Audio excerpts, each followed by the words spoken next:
Hello, everyone. Hello, Peter. Hello. I'm Daniel Rodan-Legrand, and I'm the Quantum Science and Engineering Lead for North America at Qblox, the sponsor of today's conversation. So, this fireside chat series brings together some of the most influential voices in quantum science and engineering. So, in previous editions, we hosted Will Oliver and Bert de Jong, and today it's a real privilege to how do I say that? Welcome a true legend in the field, Professor Peter Shor. Peter hardly needs an introduction, but let me at least say a few words. He's the Morse Professor of Applied Mathematics at MIT, and the mind behind some of the most foundational concepts in quantum information. So that includes Shor's algorithm, of course, stabilizer codes, and the quantum threshold theorem, among others. So, Peter, your work just didn't advance quantum computing, it defined it. Uh, you know, Peter has been recognized with many of the highest honors in mathematics, computer science, physics, just to name a few ones: the Nevalina Prize, the Goddard Prize, the MacArthur Fellowship, the Dirac Medal, the Breakthrough Prize in Fundamental Physics, and the Claude Shannon Award. Maybe on a more personal note, I think it's fair to say that most of us working in quantum today owe the very existence of the field to Peter's insights. So, on the behalf of Qblox and the entire community, Professor Shor, thank you very much for joining us today, and it's a real honor to have you here. Yeah, well, I'm happy to be here, and thank you for the very flattering introduction. Much more than deserved, Peter. Uh, and to everyone watching live on YouTube, please post your questions in the chat, and I will make sure to bring a few of them towards the end of the conversation. So, Peter, let's start maybe from the beginning, where all of it began. You're often credited for kind of sparking the field through Shor's algorithm. Maybe could you take us back to those early days? What drew you to quantum computation, and what was the environment like when you began exploring those early ideas? Okay, so what a lot of people don't realize is that before Shor's algorithm, a lot of people thought that um, everyone studying quantum information, etc., were crazy and they were pursuing something that would never be practical and was completely useless. So I think when Shor's algorithm came out, people realized that this was wrong. But many of the early researchers on quantum information were a little bit, I don't want to say crazy, but a little bit odd, maybe. So what brought me in to the field? Well, um, I guess the immediate thing was I saw Dan Simon's paper. Actually, I saw it in a program committee where we managed to reject it. um, and, you know, actually, the first thing that happened was I saw Umesh Basrani give a talk on quantum computing at Bell Labs. So this must have been, um, I don't know, late 1993, I think. That's the year I was born. And, you know, I'd taken a lot of physics at Caltech when I was an undergrad, and quantum computing really interested me. So I started thinking about it. And I didn't really, I mean, I thought enough about it so that I was, so that when I saw Dan Simon's paper, I was ready to discover the factoring algorithm.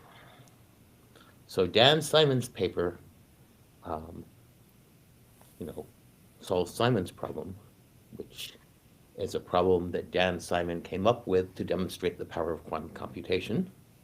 But the really interesting thing about Simon's algorithm is that it essentially works the same way as the discrete log algorithm and the factoring algorithm. So what it does is it finds a period. So it finds a period over a binary vector field, which looks completely different from the period over the real numbers, which are not real numbers.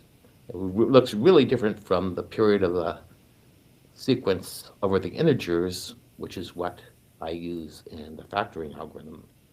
But it runs the same way. You take a Fourier transform, and then you sample from the output of the Fourier transform, and you find,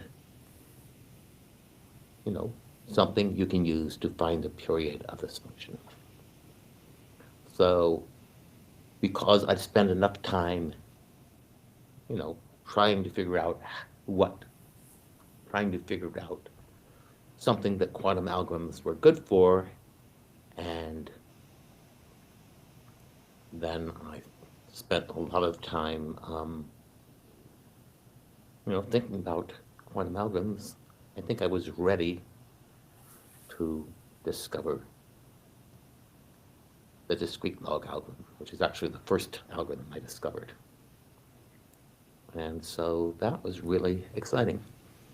So I didn't actually tell anyone I was working on quantum algorithms before I discovered the discrete log algorithm because, well, my job was finding algorithms, finding algorithms for classical computers at Bell Labs.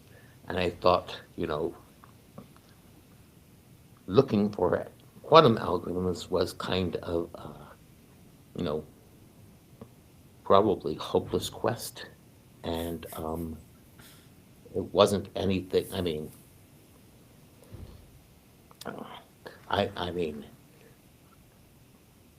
I thought it would be pursued basically as a waste of time.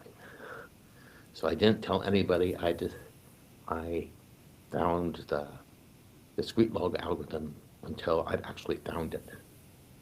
So, And when I did, I told Jeff Legarius, who's a number theorist at Bell Labs, and David Johnson.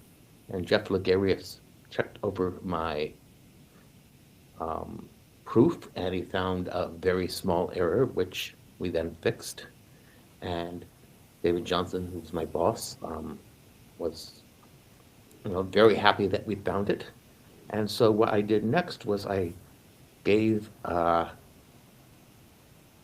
talk in an internal seminar at Bell Labs. And this internal seminar happened every Tuesday. And so that's what I did.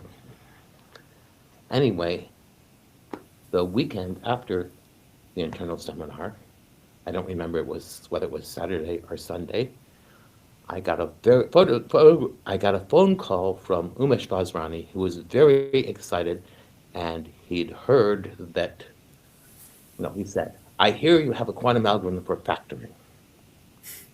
So, one remarkable thing is that, he's in Berkeley on the other side of the country, and clearly someone told someone told someone who told Umesh that I had discovered something. And what is really strange is that Umesh said I had an algorithm for factoring. What I had found, whether I talk on Tuesday was actually an algorithm for discrete log, which is a different problem.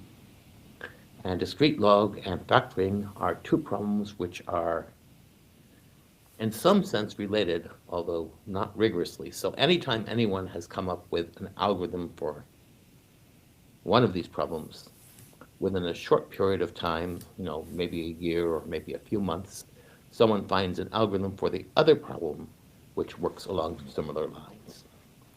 So I had discovered the algorithm for discrete log, which I knew on Tuesday, and between Tuesday and that weekend, I discovered the algorithm for factoring. And Jeff Ligarius suggested that I search for a factoring algorithm after I discovered the discrete log algorithm because he knew, he was a number theorist, he knew the relationship between these two problems. And so when Umesh says, I hear you have an algorithm for factoring, I didn't tell him that his information was wrong. I just described the algorithm for factoring. Wow, what a story. Yeah. Uh, did you actually imagine at that time that, maybe 3 decades later we would have national labs, startups, and industry actually thinking along those directions as well? Well, I mean, for the first for the first while after I discovered the algorithm, I thought it would, I thought that it would not work because, you can ask, how are we going to program this up?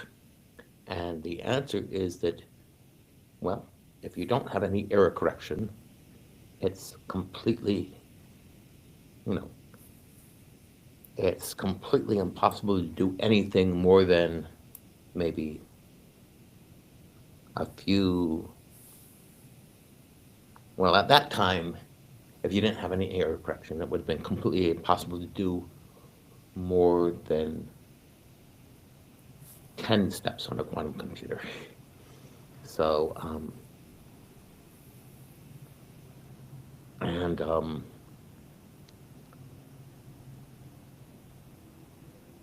anyway, if you want to do a million steps on a quantum computer without error correction, you need gates that are accurate to 1 part in 10 to the 6th, which we can't actually achieve that even now, but it looks like we may get there at some point in the next few years.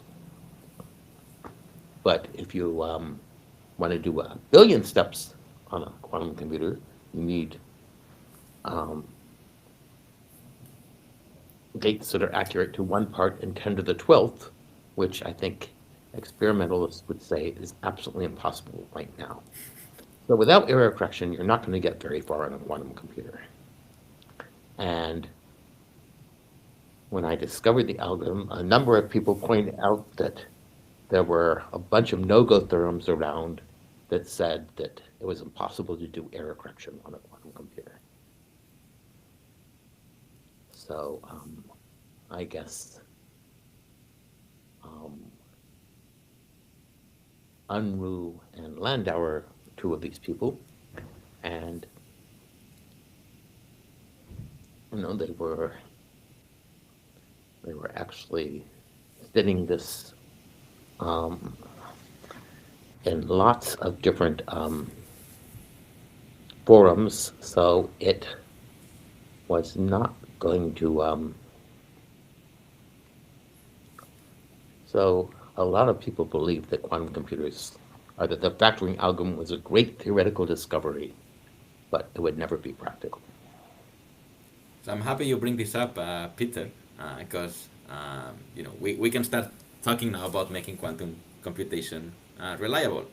So Mm. indeed, you know, another of your most influential contributions is this quantum threshold theorem that you started describing, which, as I understand it, from an experimentalist point of view, so to say, is basically the foundation of fault tolerant quantum computing. So maybe could you walk us a little bit more why this result was so critical, and how do you actually see its role as we start approaching all these error corrected prototypes? Yeah. So the first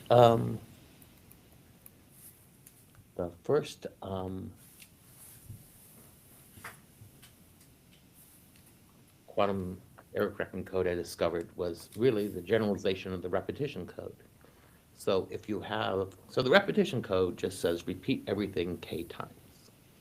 So there's a quantum analog of this which says repeat every qubit in your computation k times.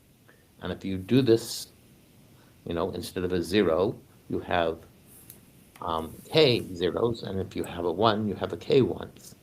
And this code was actually the basis for von Neumann's discovery that you can do reliable computation with noisy gates in the 1950s.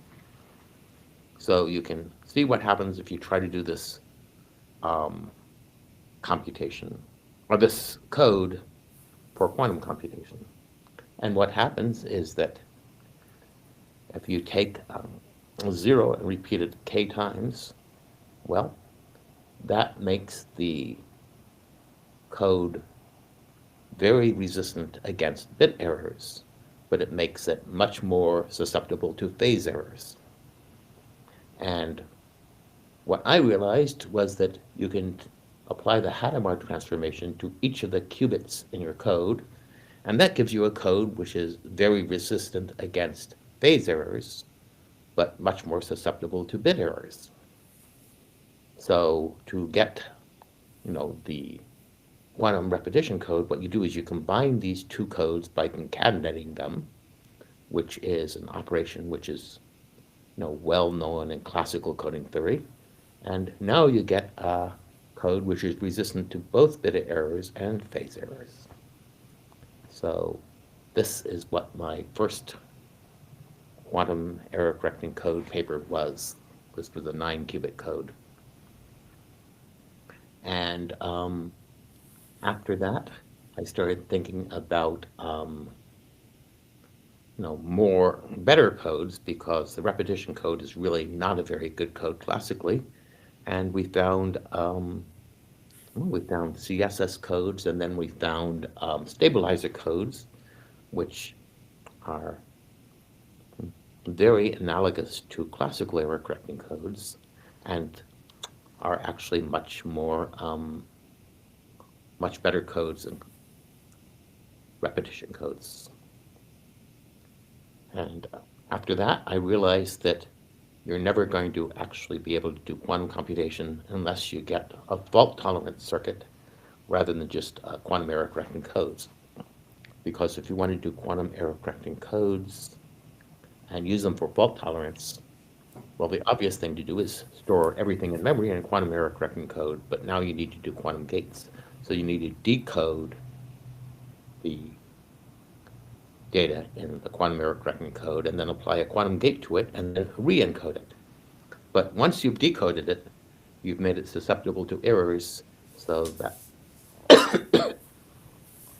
does not give you fault-tolerant quantum computation. So you need to do something cleverer. And I guess I worried about that for quite a bit of time, and then figured out, well, not the threshold theorem, but I figured out how to reduce the probability of errors from, say, 1 part in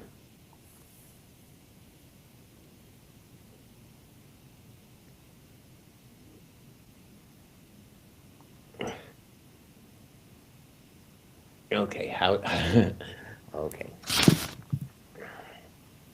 So, with if your errors are 1 part in a million, without any error correction, you could only do 1,000,000 steps. I figured out how to do much longer by, using, you know, instead of decoding and applying the gate and then re-encoding, you look for gates that you can apply to encoded qubits, which are fault tolerant. So if some error comes while you're applying them, then you're you know, you're still protected against errors. Great. Thank you. And, look at all the, you know, error corrected approaches that we have now out there available since those early results, Peter. Right. So I'm not convinced that we really know the best way to do fault tolerance in quantum computers. And in fact, I'm sure we don't because there are lots and lots of advances happening right now. A few years ago, someone discovered how to do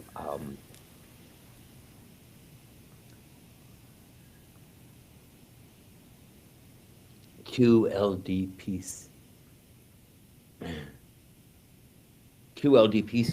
C codes, which are quantum low density parity check codes.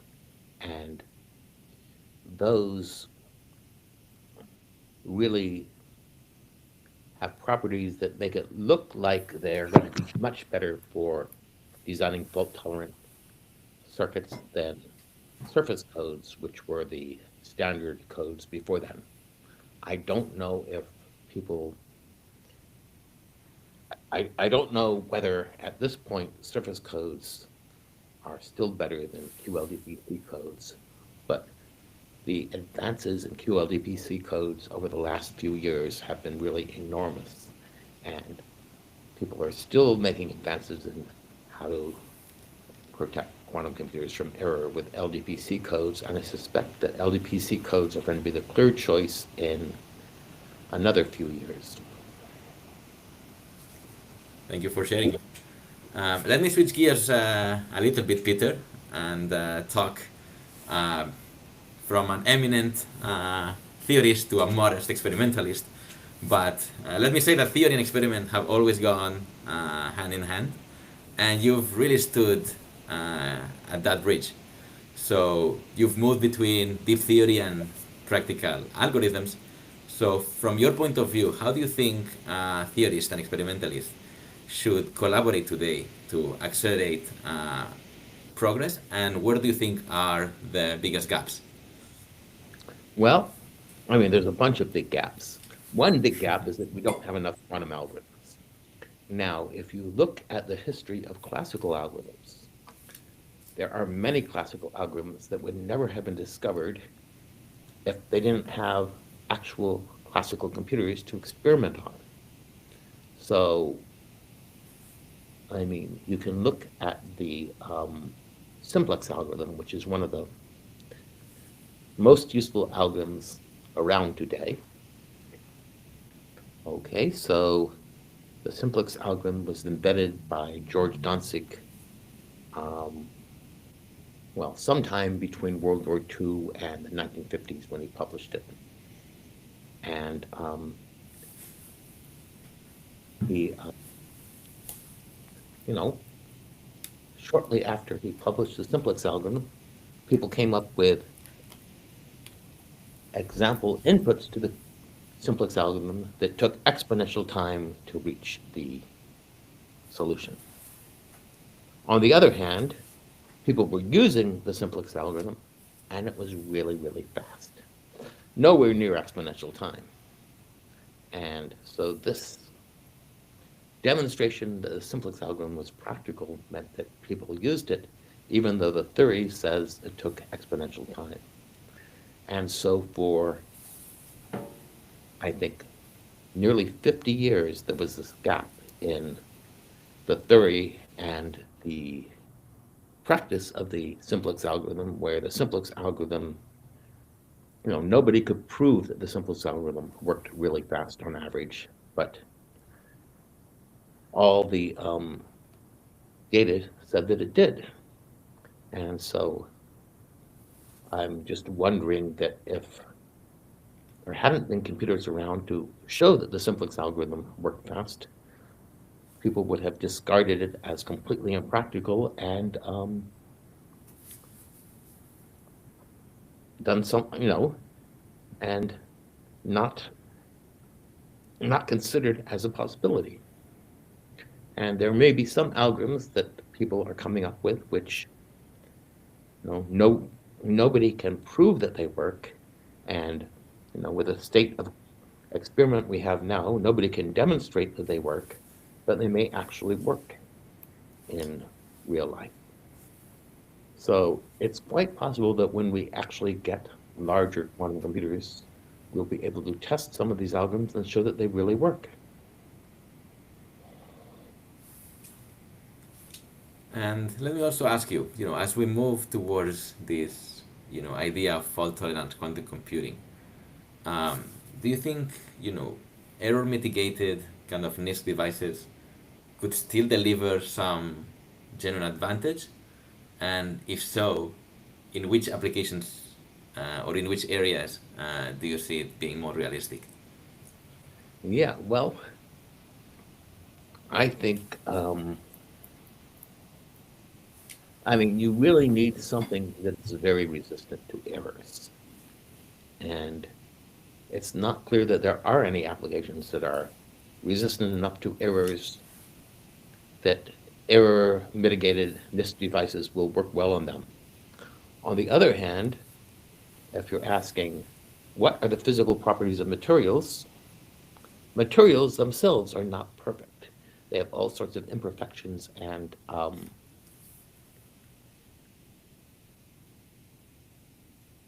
they have all sorts of imperfections in them when when you actually make them. And, you still get superconducting. You still get, they still do what we think they should do. So maybe figuring out properties of materials will be naturally error resistant because materials themselves are not error resistant. And we will be able to have simulations which have contain errors but still give you the right answer. Very well. As an experimentalist, I take notes of what you're saying, Peter. Um, let's discuss a bit more your algorithm, which I think it's fair to say that it kind of transformed security and cryptography as we see it today. So your algorithm, for example, puts RSA and classical cryptography on notice. So how do you see the balance between building quantum computers and preparing uh, for them through post-quantum cryptography? Yeah, well, I think people should really start thinking about how to transition to post-quantum cryptography right now. I don't think we'll get quantum computers that are big enough to break RSA for another 10 to 20 years. If it, if they're if they're that short, the but if you recall the Y2K bug, we really put an enormous amount of effort into switching all our software to avoid the Y2K bug, and it seems we succeeded because planes did not start dropping out of the sky on July 1st, 2000. And yeah, so we're going to have to do the same kind of thing again for cryptography. On the other hand, I think we will have a lot of notice, or at least most people will have a lot of notice before they need to switch, because the first quantum computers that can crack RSA are going to take hours to do it, and you're only going to solve, you're only going to break maybe, let's say, 5 RSA keys per day with one of these quantum computers. And if someone breaks 5 RSA keys per day, how likely do you think that they'll choose your credit card to be the one of the 5 that they steal? I think I'm safe. Yeah, there's,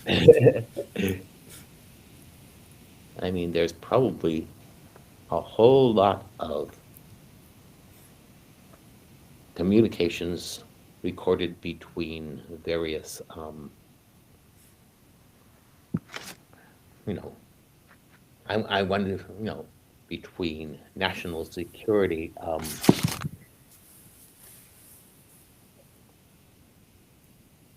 you know, a very, a very high importance to national security which are the first things that people are going to start breaking, assuming that the NSA and the um, analogous organizations in Russia and China are the ones who get the first quantum computers, which I wouldn't be surprised if that was going to be the case. So then let me ask you, Peter, for the governments and the enterprises that are planning this, their migration, uh, you know, what principles would you recommend to navigate this decade for them to transition safely, so to say, and how can we stay ahead of the race? Mhm.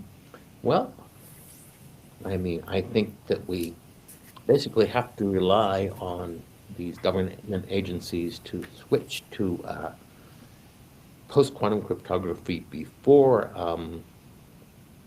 as soon as possible, because, you know, some of these conversations that are being recorded today are going to be very useful to, to governments, 20 years from now. And 20 years from now is not an unreasonable time frame for breaking quantum computers large enough to break RSA. So what I hear you say is that we should start yesterday. Yeah, well, for the people who have the most sensitive information, we should have started 10 years ago. Wow. But we didn't. So Peter, let's shift a little bit from technology and let's talk about the people. Student postdocs, young researchers who are carrying the field forward. You've personally mentored many students and postdocs who are now leaders in the field. So, what advice would you give to students that are just starting out in quantum today? Well, um, that's a good question. I mean, I often get asked, which courses should I take? Okay. Um, Let me point out that the reason I discovered quantum computing was that I had, you know, I took a whole bunch of algorithms courses when I was a graduate student. I took a whole bunch of physics courses when I was an undergrad. I took a cryptography course when I was a graduate student, talked about factoring and discrete logs and all these things. I took a number theory course, although I don't think that really went into my, I think all the number theory that went into the factoring algorithm was taught in the cryptography course. And yeah, so this is a broad range of courses is what enabled me to find the factoring algorithm. So one thing I want to say is that if there's some course you're interested in some area of abstract math or computer science that doesn't look at all like it would be useful for quantum computing or physics, similarly, go ahead and take it because at some point this area is going to be important for quantum computing. And when that happens, you will be the only person in the field who has the requisite knowledge to solve whatever problem needs this knowledge. Wow. Do you wanna take a guess and offer an advice of where that direction can be? No.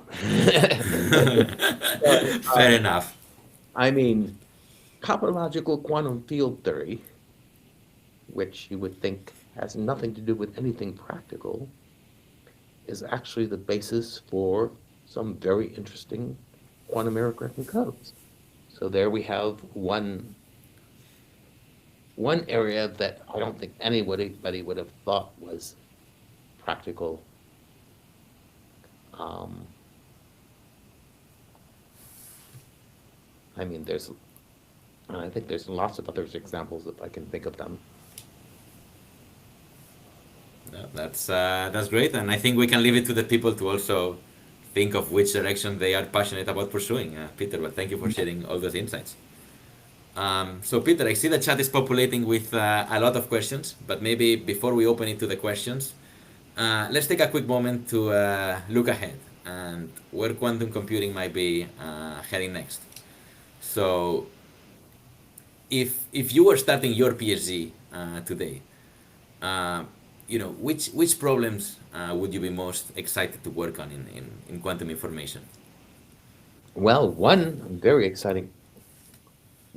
exciting problem is, you know, fault tolerance, because right now the using um, QLDPC codes to do fault tolerance is, you know,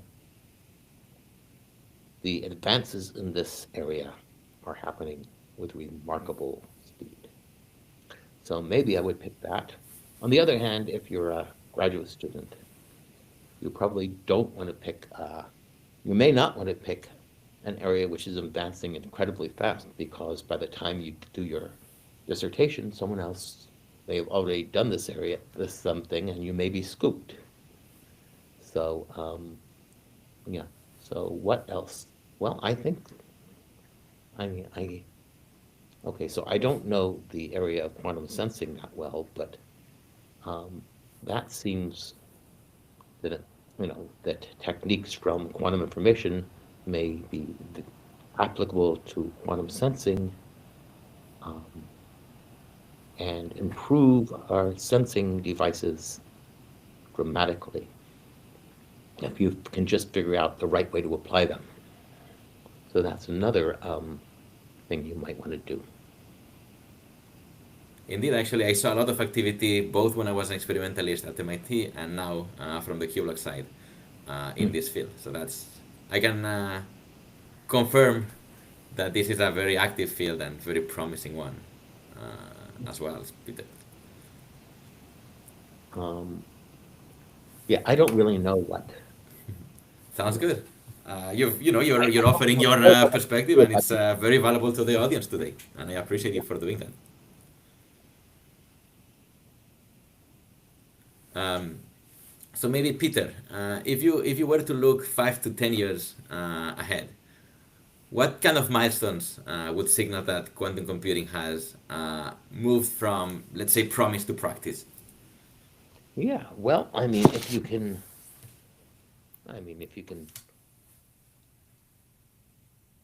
yeah, so,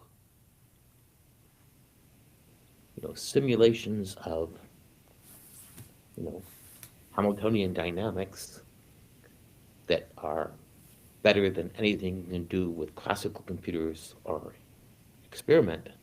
I think this is one area which quantum computers may be the first that quantum computers can do things better than classical computers.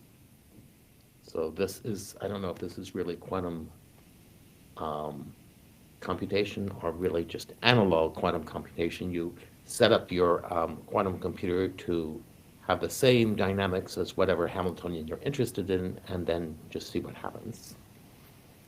And I think that is probably coming pretty fast. What, large-scale error-corrected quantum computations would definitely be very uh, a sign that quantum computation is coming to, is quantum computation is coming into its own. What else is there? There's, Let me actually rephrase a little bit the question, Peter. okay, What gives you the most optimism about the next decade of quantum science and technology in its broader sense, to you personally? okay. Well, I think quantum fault tolerant, um, the quantum fault tolerant schemes that we're seeing are actually very promising in terms of doing um, fault tolerant quantum computation. So I think that's a very interesting thing. I mean, there are this quantum,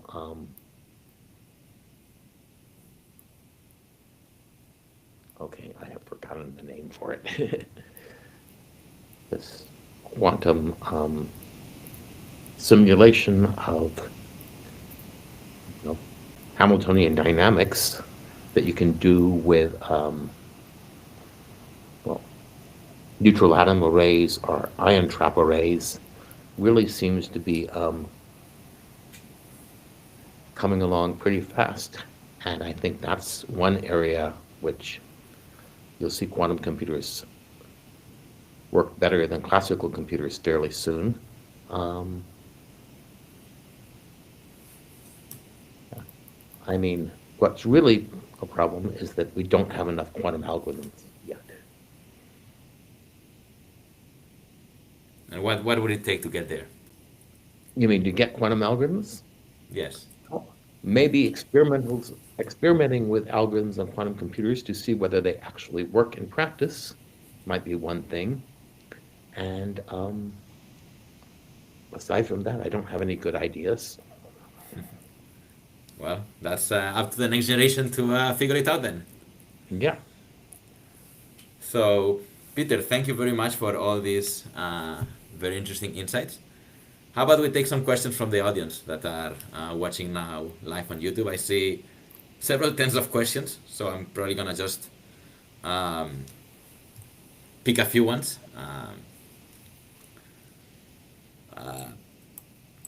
There is one that I actually personally like because last time we met you were reading a science fiction book, so that one it goes a little bit along those lines. But what are some of the science fiction theories about quantum computing that could become a reality? Uh, uh, Yeah, I haven't really, I have not really followed science fiction books about quantum computing because okay, I guess I start reading them and I say, this is completely wrong. This is ridiculous. And then I stop reading the book. I mean, so maybe maybe I should not sorry. have this attitude, but I do. On the other hand, I like other science fiction series. Um,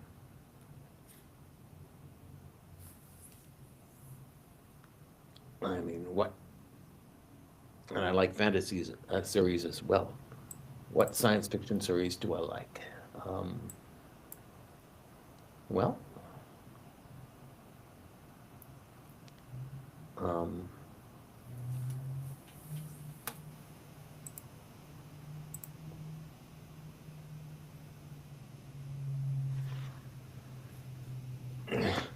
okay, I have forgotten their authors, but I like this Imperial Raj series, which is, I guess, by Anne Leckie, and I like this other series by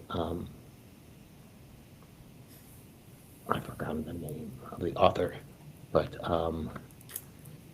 it's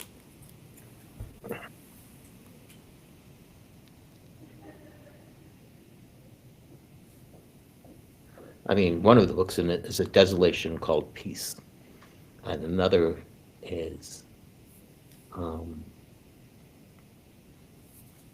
oh gosh, I've forgotten the name. That's okay, Peter. Let me jump to a more technical question from the audience.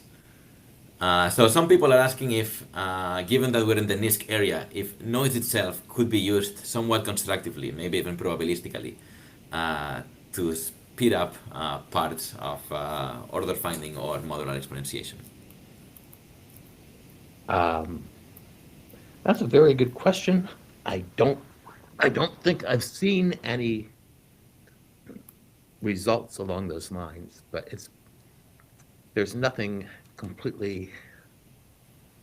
I mean, there's nothing um, that says this is impossible. So maybe it's a good area to explore. Sounds great. Um, Maybe on a more personal level, what do you like doing when you're not thinking about physics? Yeah, well, I like.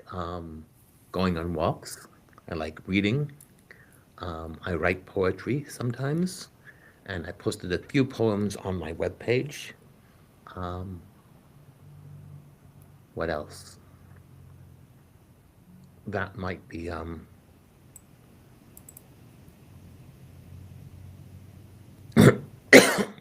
that might be all. I like playing games.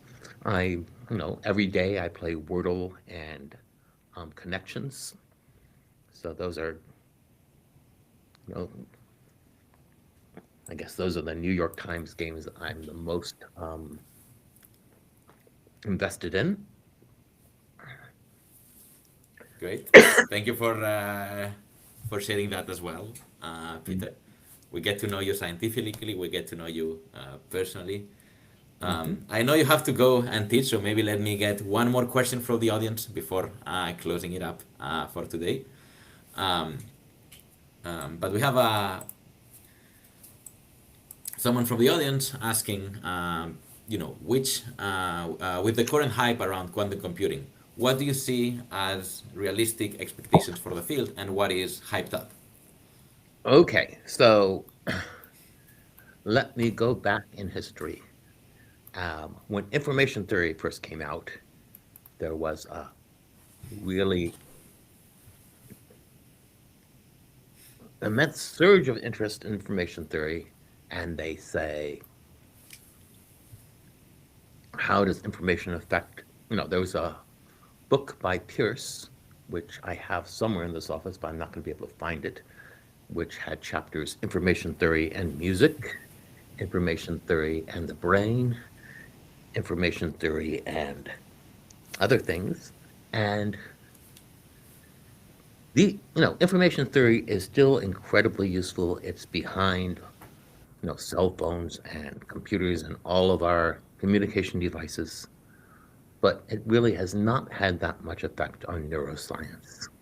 And it has not had that much effect on theory of music, etc. So when a new area comes out, um, people are very excited about applying it to everything. And I think this is one of the, and this is a danger in that, it's, even if it turns out to be incredibly useful, it's not going to be incredibly useful for all of the proposed applications. And so I think, you know, information theory, sorry, not information theory, quantum computing, um, the idea that you might be able to use quantum computing to make good investments in the stock market, I think is very unlikely, for example. And there are a whole bunch of other applications of quantum computing, which I think are probably also very unrealistic. But, you know, maybe some of them will come true. But I can tell you that not all of the applications of quantum computing that people are looking at right now are going to pan out. And I think the same thing is true for, for deep learning. Not all the pro- proposed applications for deep learning are going to pan out either. So, Since you mentioned it, and I see another question from an attendant about that. What are your thoughts on quantum plus AI, Peter?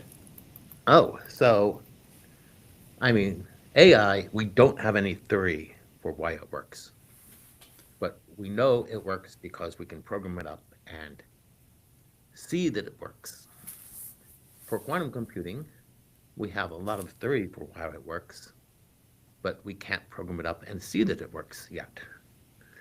So, if you have quantum theory plus AI, it's very difficult to know which of the proposals might actually work because we can't program them up and we can't do theory showing that they work. So this is, I think it's very, I think that quantum plus AI is going to be very important at some point, but it may be too early to start thinking about it yet. Thank you so much, Peter. And, thank you so much for taking the time and sharing your insights with us today. Um, so let me close it here, Peter. Let me say that at Qblox our motto is building quantum together, and that's only possible thanks to the foundational work of people like you, who not only launch the field but also continue to inspire us and guide us forward, and to all the audience today that you're inspiring. So, as a small token of appreciation, we've sent you one of our Qblox mugs. Uh, I think you might even have it with you. Here we go. Uh, Hopefully, will be a good companion during your next round of thinking about the future of quantum computing, Peter. Um, so, for everyone watching, the recording will also be available in our Qblox YouTube channel. And please stay tuned for upcoming fireside chats. We have some other exciting speakers coming up. And thanks again for everyone that joined us, very especially to you, Peter. Once again, thank you very, very much. Okay, thank you for a very interesting conversation, and thank you for the mug as well.